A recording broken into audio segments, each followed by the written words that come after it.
બંગાળની ખાડીનું વાવાઝોડું આગળ વધીને નાગપુરના વિસ્તારમાંથી યુટર્ન લઈને નબળું પડીને અત્યારે ધીમે ધીમે બાંગ્લાદેશ આજુબાજુના વિસ્તારોમાં ફંડાઈ ચૂકેલું જોવા મળી રહ્યું છે. પરંતુ અરબી સમુદ્રના દરિયામાંથી આગળ વધેલી ડિપ્રેશન વાળી સિસ્ટમ ગુજરાતના સંપૂર્ણ વિસ્તારમાં તબાહી મચાવતી જોવા મળી રહી છે.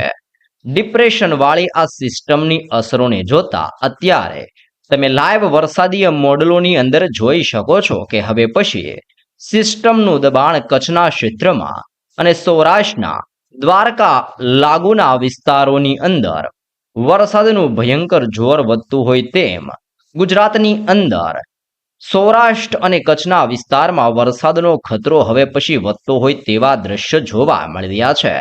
જેમ જેમ સિસ્ટમ પોતાની દિશા બદલીને અરબી સમુદ્રના માધ્યમ થકી ગુજરાતના વિસ્તારો તરફ ગતિ કરી રહી છે, તેમ તેમ ગુજરાતના દરિયાઈ કાંઠાના વિસ્તારોમાં ભયંકરથી લઈને અતિ ખુખાર અને તોફાની પવન ફૂંકાતો જોવા મળી રહ્યો છે. તમે લાઈવ અત્યારે આ સાયક્લોનિક સર્ક્યુલેશન અને આ ડિપ્રેશન વાળી સિસ્ટમનો ઘેરાવો જોઈ શકો છો. આ સંપૂર્ણ ક્ષેત્રોની અંદર સતત દબાણ વધતું હોય તેમ અત્યારે દેવભૂમિ દ્વારકાના જિલ્લાથી પોરબંદરના વિસ્તારમાં કડાકા ભડાકા સાથે મુશળધાર વરસાદ વરસી રહેલો જોવા મળી રહ્યો છે. કચ્છના તમામ વિસ્તારોની અંદર પણ વરસાદના ભારે ખતરાને લઈને હાઈ એલર્ટ જાહેર કરવામાં આવી રહ્યું છે. તમે અત્યારે સેટેલાઇટ યુની મદદથી પણ જોઈ શકો છો. અરબ સાગર અને બંગાળની ખાડીના દરિયામાં સતત નવી ઉથલ પાથલ સક્રિય બનતી હોય તેમ નવી સિસ્ટમનું પરિભ્રમણ અત્યારે સક્રિય બનીને જોર દર્શાવી રહેલું જોવા મળી રહ્યું છે. જેના કારણે સૌરાષ્ટ્રના દરિયાઈ કાંઠાના ક્ષેત્રથી લઈને અત્યારે ખાસ કરીને દ્વારકાના વિસ્તારમાં માંડવીના વિસ્તારથી ગાંધીધામ બારડોલી નળિયાના વિસ્તાર ઉપર ઘોર અંધારપટની વચ્ચે મેઘરાજાનું તોફાન સક્રિય બનતું હોય તેમ અતિ ભયંકર વરસાદ સૌરાષ્ટ્રના ક્ષેત્રથી કચ્છના વિસ્તારની અંદર અતિ ભારે વરસાદ વરસી રહેલો જોવા મળી રહ્યો છે. સાથે સાથે ભારતીય હવામાન વિભાગની તાજી લેટેસ્ટ નવી નકોર આગાહી પ્રમાણે હવે પછી ડિપ્રેશન વાળી સિસ્ટમ આવનારી 168 કલાકની અંદર ભયંકર અસર દર્શાવતી હોય તેવા દ્રશ્ય જોવા મળવાના છે. અરબી સમુદ્રના દરિયામાંથી આગળ વધેલી ડિપ્રેશન ધીમે ધીમે વેલમાર્ક લો પ્રેશર એરિયાની અંદર પરિવર્તિત થઈને અનેક રાજ્યોની અંદર ભયંકર અસર દર્શાવવાની સાથે હવે પછી ગુજરાતના વિસ્તાર ઉપર પણ ભારે દબાણ દર્શાવતી જોવા મળવાની છે. તમે લાઈવ અત્યારે જોઈ શકો છો. એક સિસ્ટમનું દબાણ ગુજરાત ઉપર અને બીજી સિસ્ટમનું જોર બંગાળની ખાડીના દરિયામાં સક્રિય બનીને આ સંપૂર્ણ વિસ્તાર ઉપર એક પોતાનો ભયંકર ઘેરાવો સક્રિય બનાવતી હોય તેમ સિસ્ટમનું સંપૂર્ણ દબાણ આ વિસ્તારો સુધી લંબાયેલું જોવા મળી રહ્યું છે. સતત વધી રહેલા સિસ્ટમના ઘેરાવા અને સિસ્ટમના દબાણને ધ્યાનમાં જોતા હવે પછી ગુજરાતના વિસ્તારોની અંદર આજને આવતીકાલ દરમિયાન હજી પણ ભારે વરસાદ વરસવાને લઈને મોટી શક્યતાઓ જાહેર કરવામાં આવી રહી છે.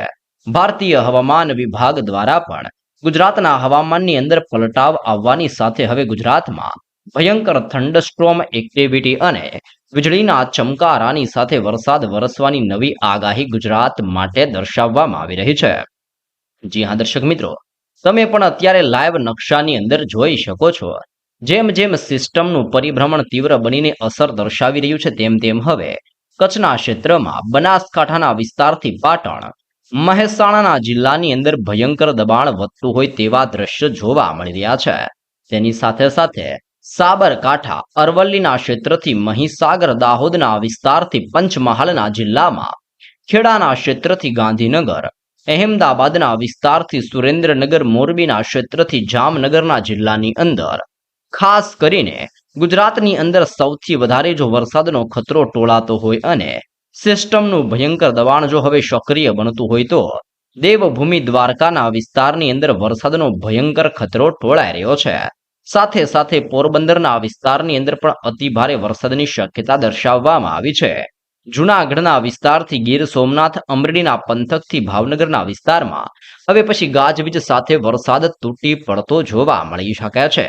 તો રાજકોટના ક્ષેત્ર અને બોટાદના વિસ્તારમાં હળવાથી મધ્યમ વરસાદ વરસવાની નવી આગાહી દર્શાવવામાં આવી રહી છે. આમ જેમ જેમ સિસ્ટમનું જોર વધી રહ્યું છે તેમ તેમ દક્ષિણીય ગુજરાતના વિસ્તારોની અંદર પણ હલચલ વધતી જોવા મળી રહી છે.